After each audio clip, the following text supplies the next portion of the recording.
Well, I've had the pleasure of getting to know Ann through Catholic Radio in South Carolina, Ann Clark. She started out as an editorial assistant for the Southern Cross in Savannah, Georgia, for the diocese there.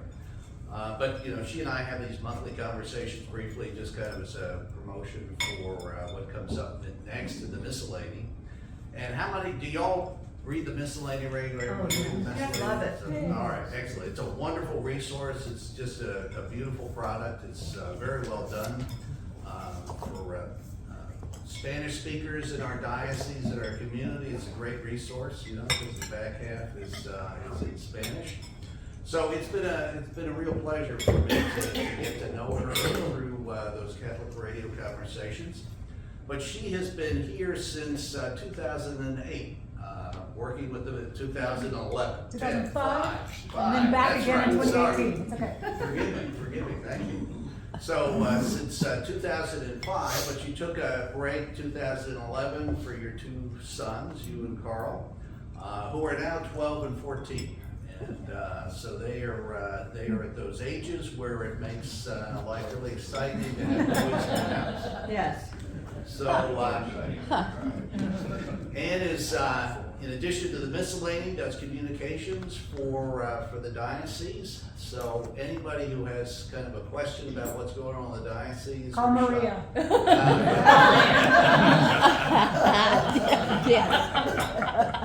Well, I throw that out.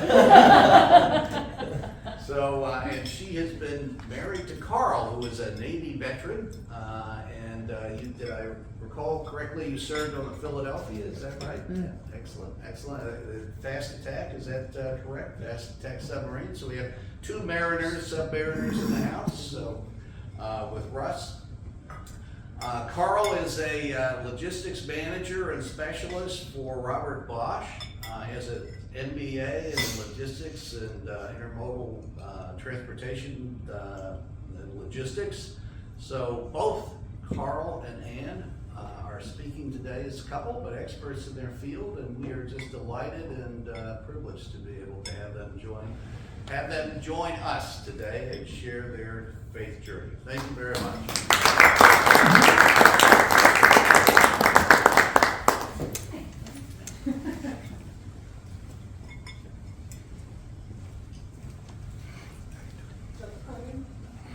Well, hi. The really funny thing is, because of the miscellany, I recognize almost all of you, because at some point I put you, I've seen photos from like Legatas or some event that you've been, so like I know your face, you know, I recognize everybody here.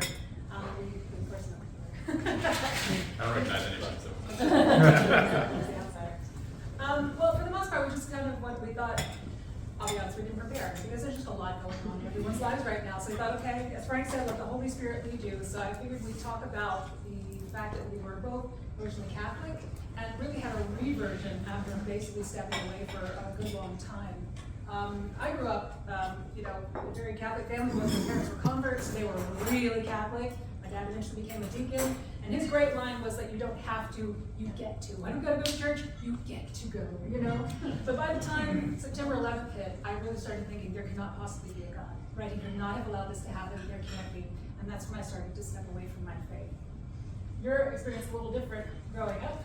Yeah, I come from a family of cradle Catholics, lots of Irish, so, just starting out from the get-go, raised Catholic, really until a couple of years after my parents got divorced.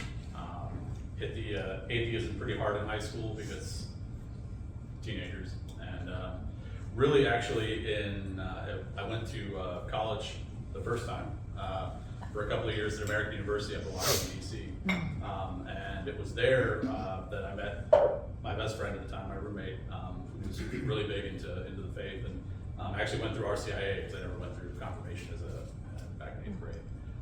And that was a really incredible experience. There's a lot of resources they have, I guess, up there that you don't necessarily get in, like a small town parish where I grew up originally. So getting to go on these big retreats and stuff, having these really supportive groups and everything was really incredible.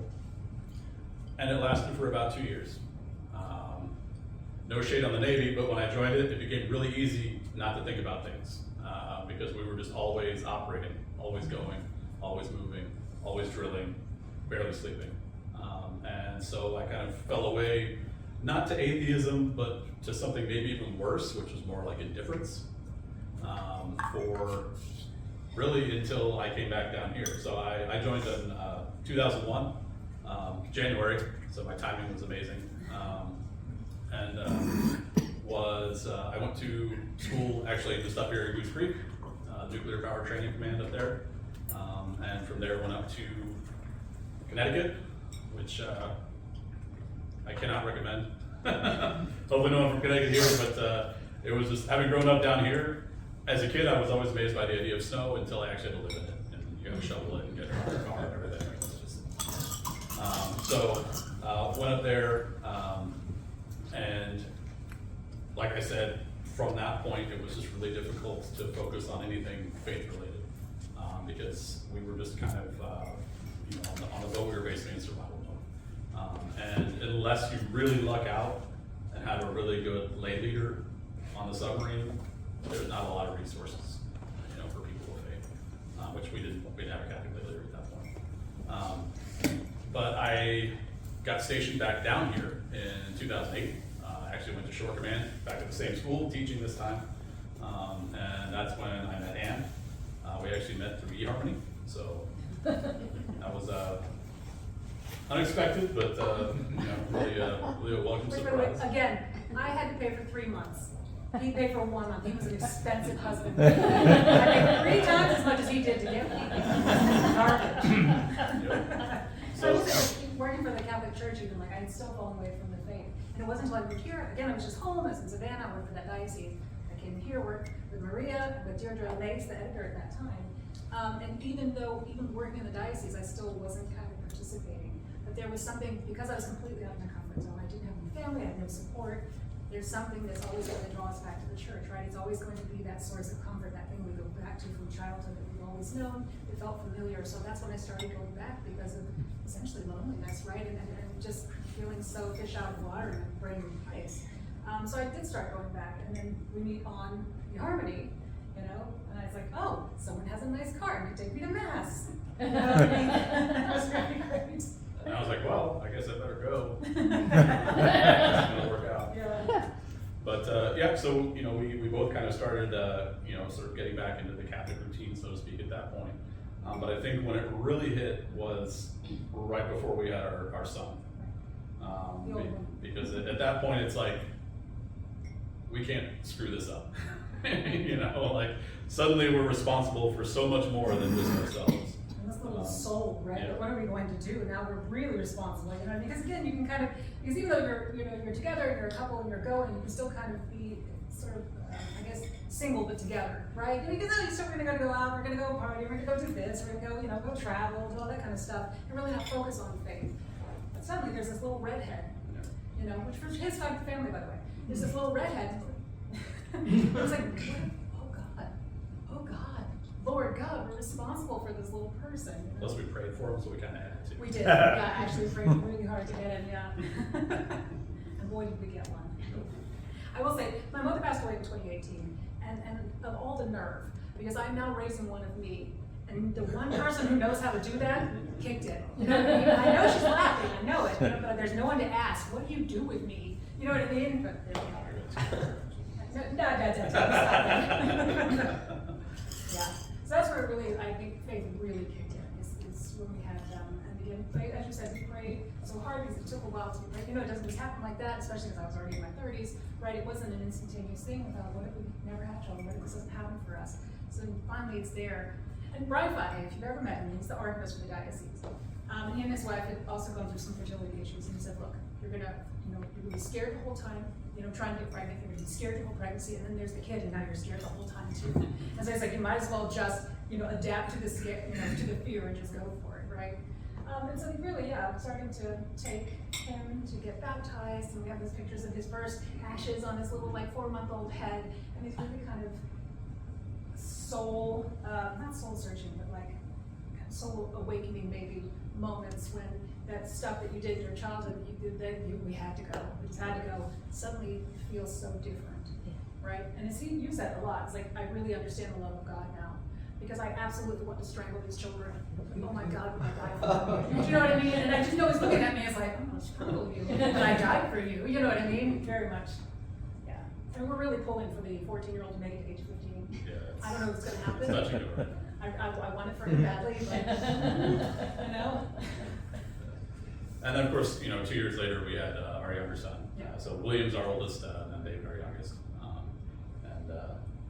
Yeah, I mean, it just kind of compounds at that point, and I'll be honest, I've never been one of those people who has had sort of feeling the fire of God in my heart, right? It just isn't, not everyone operates that way, and I'm one of those people, and I struggle a lot. I think what they call it, the dark tea time of the soul, right? Kind of thing, Dark night right? of the soul. Yeah, exactly. But that dryness, and to be perfectly frank, I would love to stand up here and say that we had our kids and we were just good to go and everything's great. And we're making it every time, and no, we wake up on Sunday morning and we're like, okay, all right, we're gonna do this. Or you have an 11-year-old go, what mass are we going to? Yeah, and we're like, all right. Yeah, we are absolutely going to mass at 9 a.m. this morning, son, we are, yep, we planned that, yep. Getting to confession, taking ourselves to confession over and over again. Right. But what I really hold on to is the fact that we're doing things that I didn't have when I was a kid, right? Like, yes, we were Catholic, but it was you go to mass on Sunday. I mean, until I met her, I didn't even know the Hail Mary, right? I mean, I just didn't grow up with it. It wasn't a thing.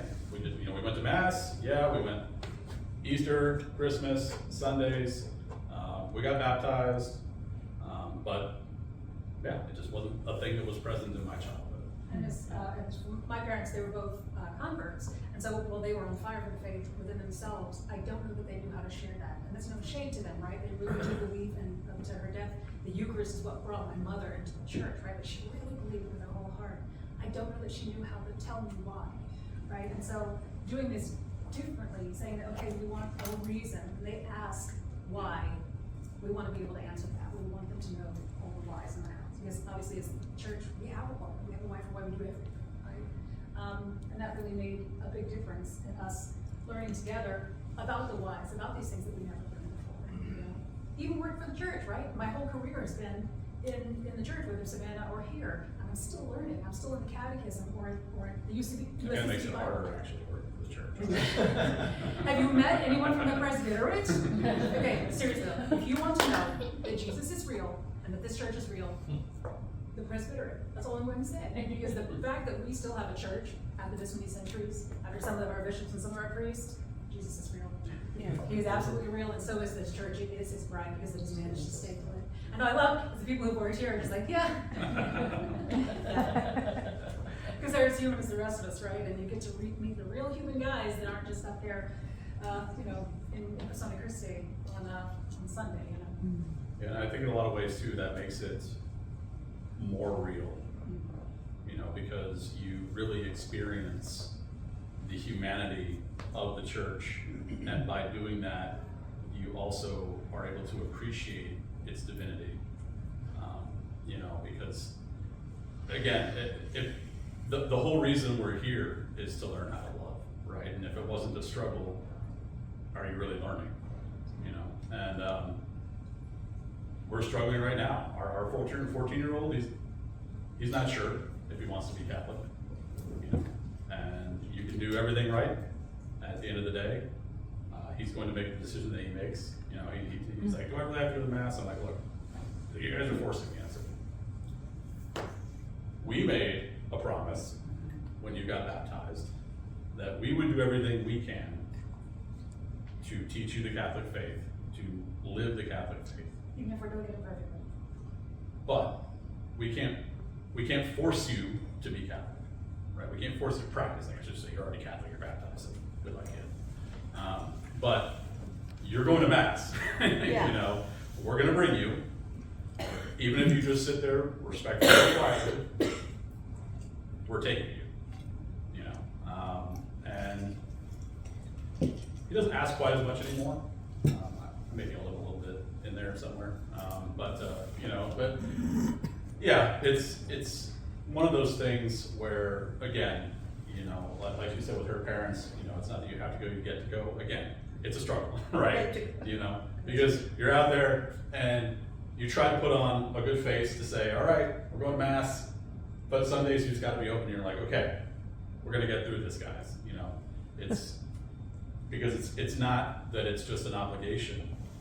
It's that we're experiencing something, even if we aren't necessarily feeling it in the moment, because we know that it's right, and we know that it's true. And you know, I mean, your mileage may vary. We'll see what happens with our oldest. You know, again, I totally get it. At least he is still Catholic adjacent at the moment. I was full on, just like, nope, when I was around his age. I actually found a paper of his, we were cleaning out his mom's place before, and it was like, you know, what is the opiate of the religion? Is the opiate of the masses from his 18-year-old Full R's son. on it, it was amazing. Oh yeah, so good. And it sounds about just exactly as you think an 18-year-old writing on Morse's paper would sound. I actually remember, I told my teacher in high school, you know, just how interesting and how right I thought Ayn Rand was, and she laughed at me. So I was like, okay, you know, looking back on that, I'm like, that's fair. Yeah, hey, angry young man. Right, yeah. Yeah. But on the flip side of that, we also have our 12-year-old, who is the one who's like, hey, what mass are we going to? You know, and so really the trick for us is figuring out how to meet each of our boys where they're at. You know, the one downside of the 12-year-old, even though he'll never admit it, is that he is the world of our older boy, right? And so there's a lot of potential for influence there. So we kind of have to like make sure that we're very carefully avoiding things and not letting sort of what his brother is thinking and deciding sort of influence, you know, David. And it's a battle. It really is. I think when faith gets easy, that's when we should get worried. Because if it's easy, I don't think we're doing it right. You know. We're always going to be countercultural. Pick a side. We're going to be against it in some form or fashion, right? There's never a time when Catholics are going to have the luxury of picking a side, because our only side is Christ, and Christ is countercultural to every one of us because we're all sinners, right? Oh, I thought you had a question. I would say that working at the church has been an experience. And when we have people who've come into, you know, to interview with us, I always ask, like, hey, what's your relationship like with Christ? Because it has to be something outside of this. Because again, the brokenness of people, the brokenness of humanity, of our spirit, of our bishops, of the people around you, is going to come out, right? They're with each other 8 hours a day. You're going to see that thing. And that brokenness, you can't let that be the thing that changes your faith, pushes you away from it. You have to lean in even harder. And a lot of times it's just, it would almost feel easier to step away, right? It's like, I just can't with these church people anymore, right? But but the moment you do that, the moment you kind of like push Jesus away, then you push everything away, right? And so it's like, I just always ask them, can you cling to your faith as something wholly separate from being here? Now being, you know, faithful and loving Christ and wanting to put that out there in the world and spread his message and to help people to understand who he is and to come to love him as we do is absolutely a core part of it. You have to believe that. But you also have to have it as something separate so that brokenness doesn't destroy the faith that you have.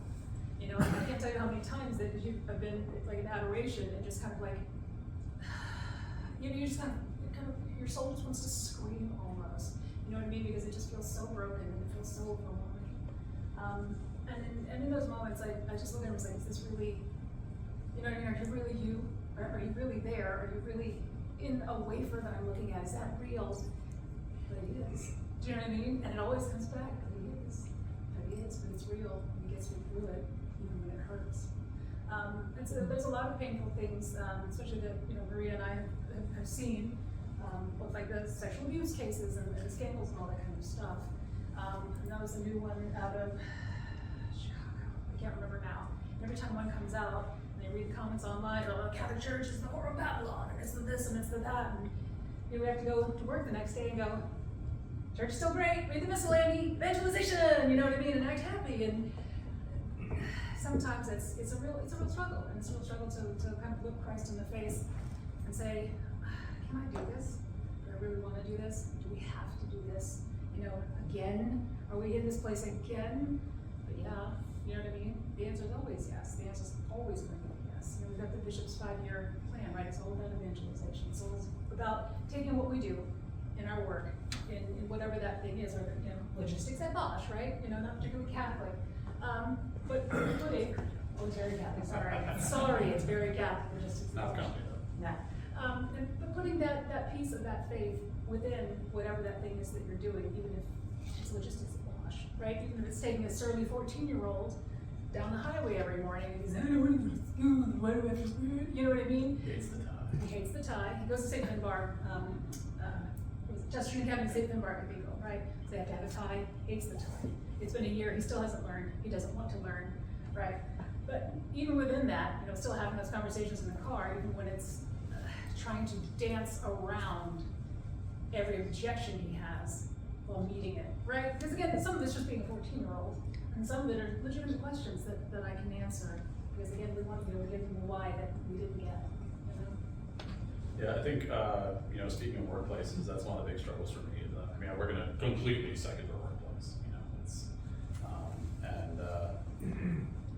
and working in logistics, working in manufacturing, you know, it's one of those things where I have control over a certain amount of things, but not everything. And there are definitely times when I'm asking myself, you know, are the decisions that I'm making the right ones in respect to both our business and my faith, and how it impacts the people around me. And maybe the stuff that we do, I mean, everyone's job, right? Everything that we do impacts X amount of other people, right?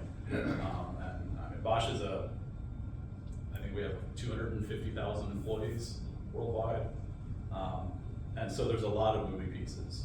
You know, one thing that you do here can shut down a manufacturing plant and send 6,000 people home. You know, and so those weren't the kind of decisions I expected to be making, you know, but I'm grateful that I have my faith to try to help guide me through that, right? Because sometimes it's easy to make the business decision, right? But it's not as easy to find that middle road where, yes, you're trying to do what's best for the business, but you have to remember also that the people are the business. And it's a struggle sometimes, you know, that when I first started working for Bosch, I actually started working at the Charleston location over in Dorchester, but I've been here forever, right? And very big manufacturing site. We do a lot of business. The product I was working on at the time literally ran 24/7. Like there was no such thing as downtime, right? How do you square that with the Sabbath? You know, like it's like, you know, and it's one of those things where I would do everything that I could, you know, from a planning standpoint, to try to avoid any time where people had to work on Sundays if I could, right? Like sometimes there was no choice. That was the direction, it was what we had to do, right? But if we were ever in a situation where it's like, hey, we need to run overtime this weekend, it's like, all right, now what can I do so that we don't have to do that? You know, so that people don't have to come in on Sunday. And so some people want to, okay, that's fine, but if we can avoid it, that's what I would try to do. But it's not always something that's clear cut like that, right? When you work at a company that touches almost every portion of our lives, right? We make motor vehicle parts, we make appliances, we make tools, we make security systems, we make the things that make other things, right? So all the parts for different factories and stuff. At some point you have to wonder, you know, how remote is my material cooperation to where some of this stuff is going? You know, is what we're making going to something that's going to harm other people?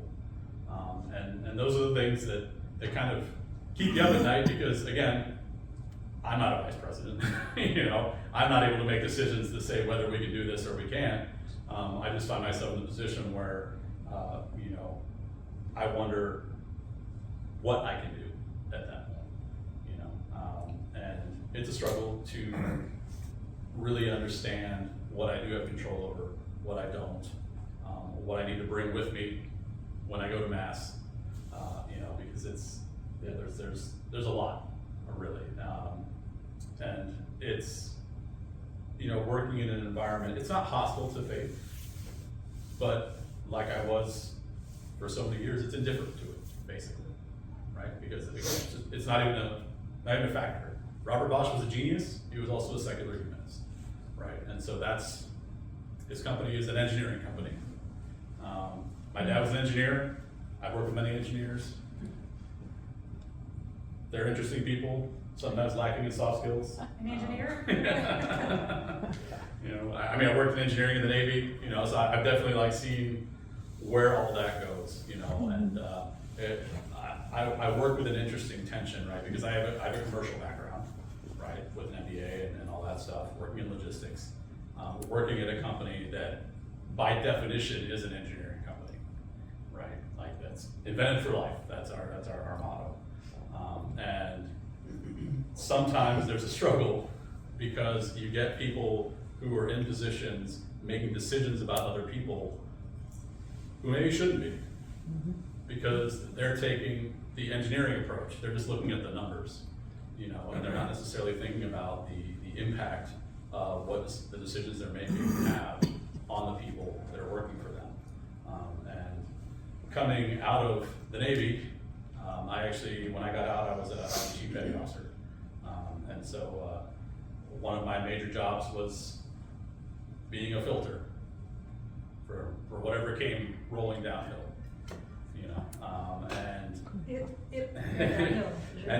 and at the time I didn't really link that to faith at all, but working in kind of a similar position now, I can see a very distinct parallel where it's like, okay, how do I take the things that we have to do and pass that through the lens of my faith to make sure that the people I do have responsibility for, I'm making the right decisions that affect them.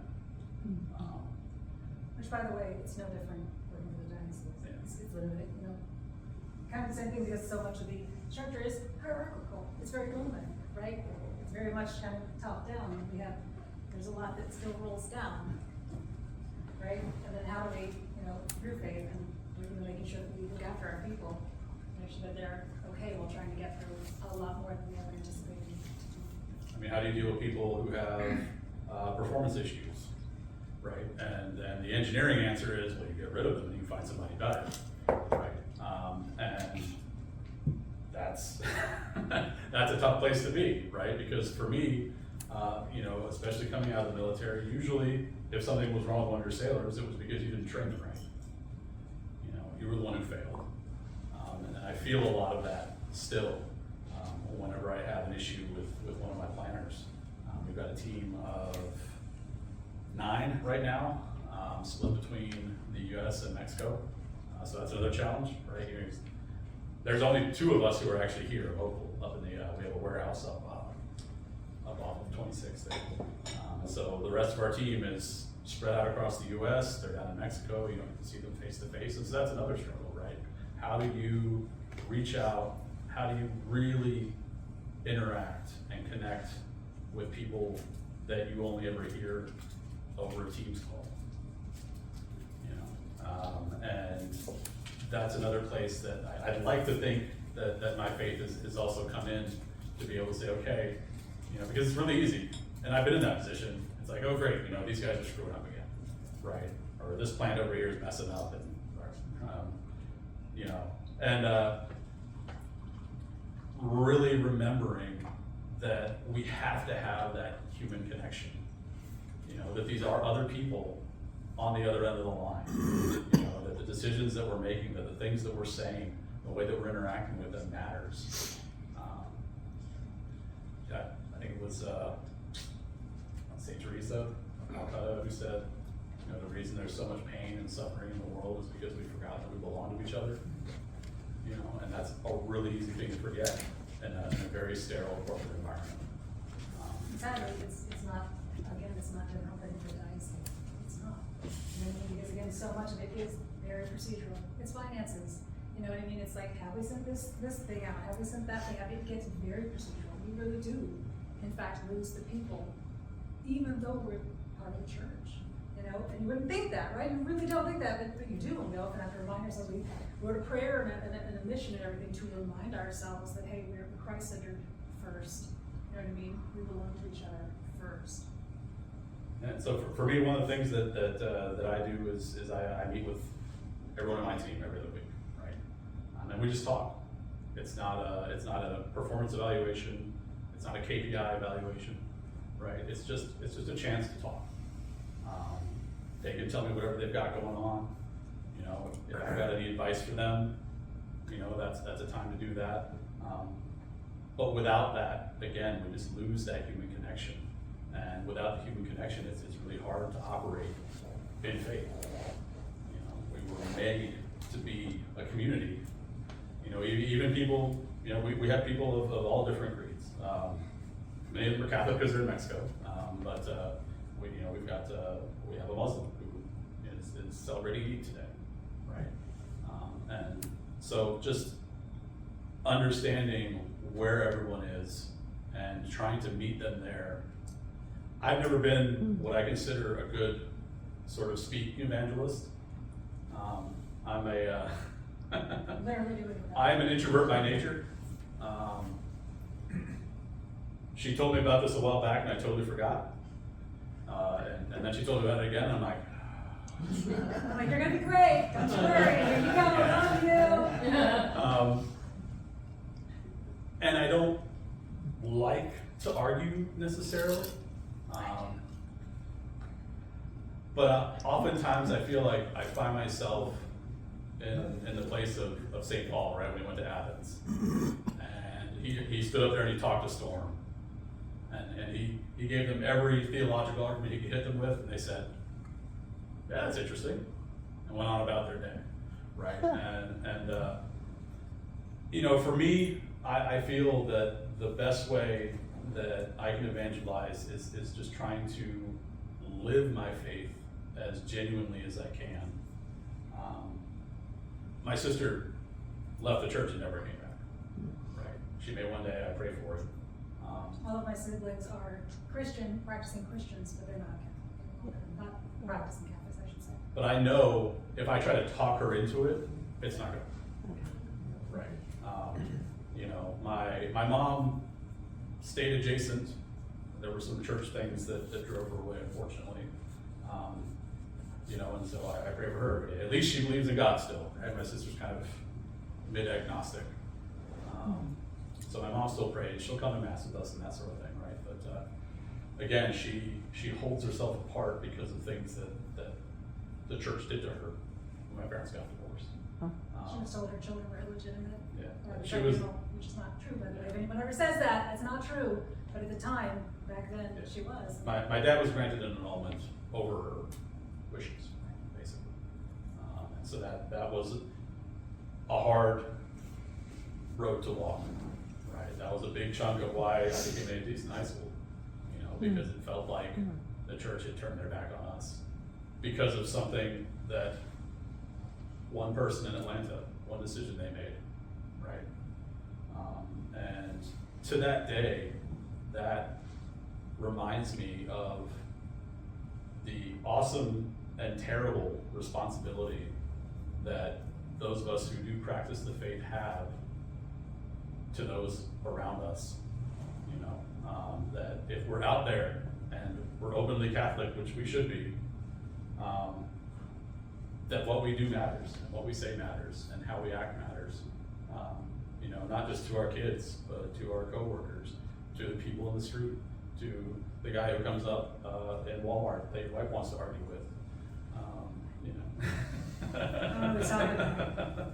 But you know, and that's been one of, I think, the biggest lessons in life that I've really taken away from the church itself is that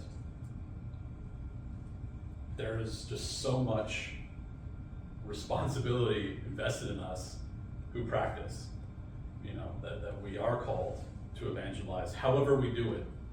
And sometimes we do it badly. You know, there's negative evangelization, right? Where people say, oh, there's the Catholics doing that thing again, right? Which, by the way, the guy I argued with in Walmart, it was a religious disagreement. But again, was I a good Catholic in that moment? You know, you know what I mean? Was I a good Catholic? No. Walking the fine line between defending the faith and how is this being perceived by everyone around me? You know, am I defending it correctly? I guess for lack of a better word. And yeah, it's just it's very sobering to me. One of the things that I do to try to help me in my own particular journey and struggle and battle is every day. Father Mike Schmitz from Ascension, right, has the Bible in the ear, the Catechism in the ear. Listen to those every day in the car, driving our youngest up to school, and that has really helped me immeasurably. I never at any point just sat down and made a study of the Bible. I think it's fair to say many Catholics don't.